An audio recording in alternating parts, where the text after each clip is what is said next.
This is the president's second time in our state in his second term. Like you said, last time he visited was back in July. He spoke at the Iowa State Fairgrounds to kick off America's 250th birthday. So let's break down a little bit of what he talked about back in July. Now, in that speech, he celebrated the passage of his major spending bill, also known as the One Big Beautiful Bill Act. Trump also took time to highlight his administration's achievements since he returned to office, and he was joined by Iowa GOP Chairman Jeff Kaufman and both Senators Joni Ernst and Chuck Grassley. Now, like I mentioned earlier, these midterm elections are going to have a lot of weight on Capitol Hill. Right now, Republicans hold the majority in the House, but in these midterm elections, Democrats just need to flip 3 seats in order to regain the majority. So these midterm elections are going to have a lot of stake in how much President Trump can push his agenda forward in his second half of his second term in office. And hey, 2 of those seats that the Democrats could win, 2 of those seats right here in Iowa. So that could likely be a big reason why the president is so focused on Iowa. So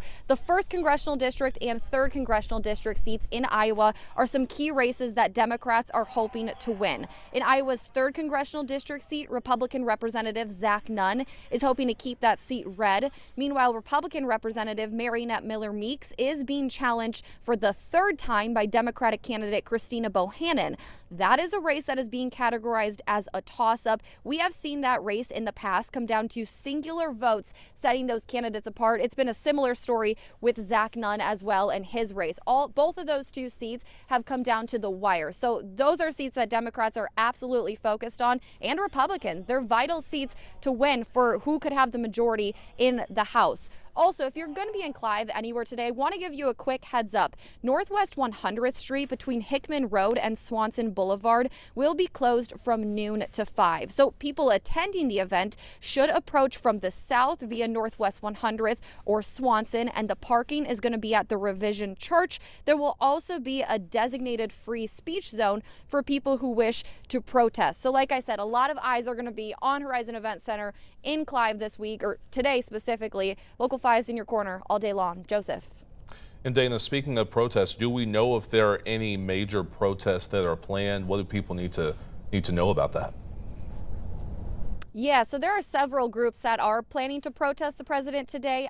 Specifically, Indivisible 515 is a progressive advocacy group.